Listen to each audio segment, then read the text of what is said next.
ভাদ্র মাসের অমাবস্যা কৌশিকী অমাবস্যা আর কার্তিক মাসের দীপান্বিতা অমাবস্যা, এই দুটোই আমাদের কাছে খুব বড়।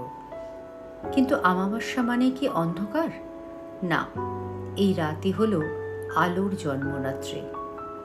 দীপান্বিতা অমাবস্যা সেই রহস্যময় তিথি, যেদিন অন্ধকার নিজেই আলোর কাছে নতি স্বীকার করে। তাই আজ জানব সেই রাতের বেশ কিছু গোপন তথ্য, যা হয়তো অনেকেরই জানা, আবার অনেকের অজানা। নমস্কার বন্ধুরা, আপনারা দেখছেন গডলি গ্রেস। আপনাদের সঙ্গে রয়েছে আমি নিপা। শুরু করি আজকের দীপান্বিতা অমাবস্যার বেশ কিছু তথ্য। অমাবস্যা মানে পুনর্জন্ম, ধ্বংস নয়। অমাবস্যা মানে শুধু চাঁদহীন রাত নয়, এটা সেই মুহূর্ত যখন পুরনো শক্তি নিঃশেষ হয়ে নতুন শক্তি জন্ম নেয়। তাই হিন্দু দর্শনে বলা হয় অমাবস্যা হলো সৃষ্টি পূর্বের নিস্তব্ধতা। এই নিস্তব্ধতার মধ্যেই লুকিয়ে আছে নতুন আলোর বীজ। নরকাসুরকে শ্রীকৃষ্ণ বধ করেছিলেন বলেই সবাই জানে, কিন্তু সেই গল্পটা একটু অন্যরকম।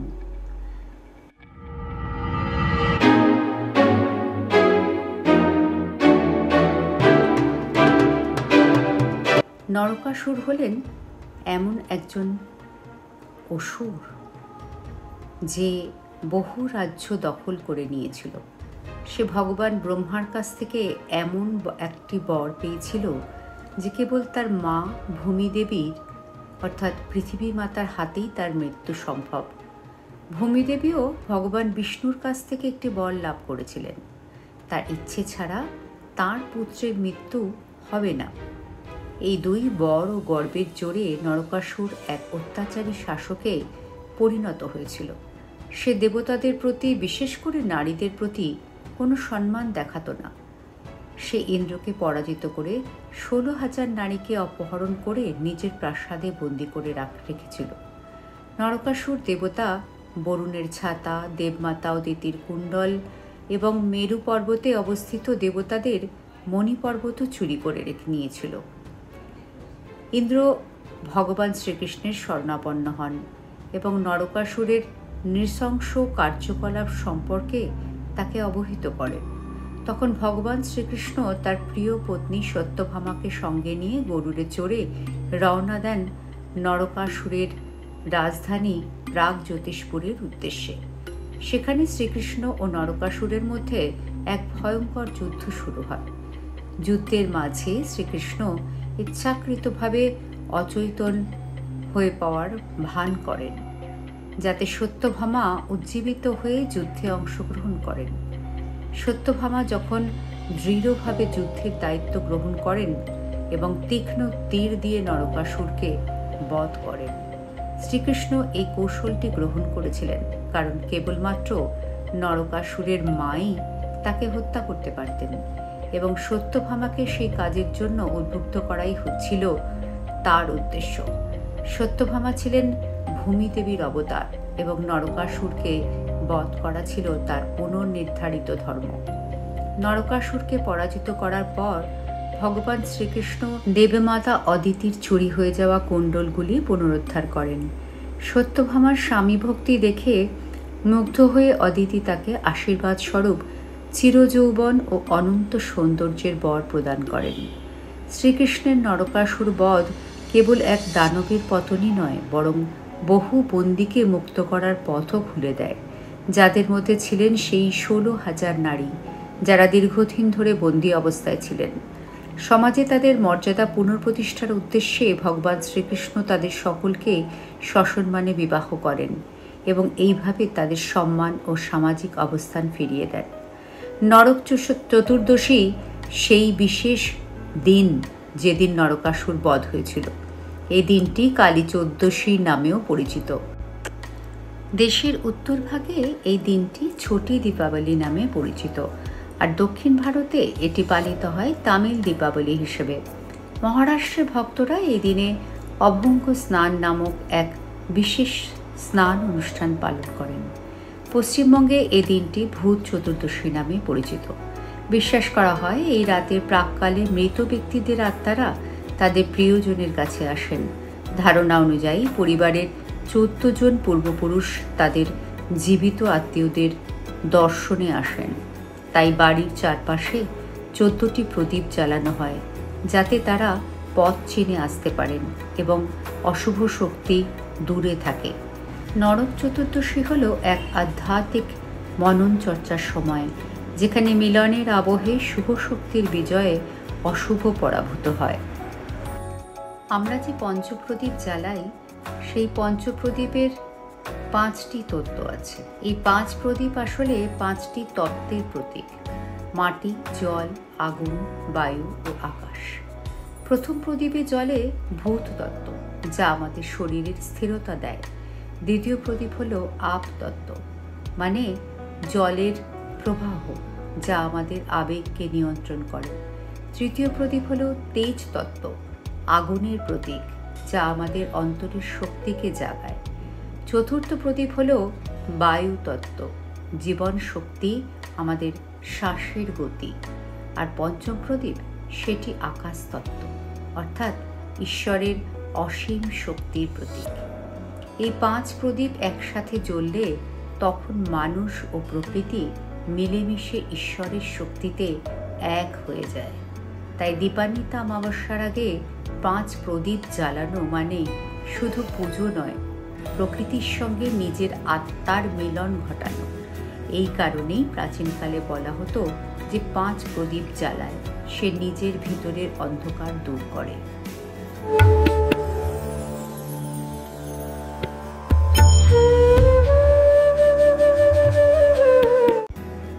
এছাড়াও দীপান্বিতা অমাবস্যায় যমদীপ জ্বালানো হয় দক্ষিণ দিকে।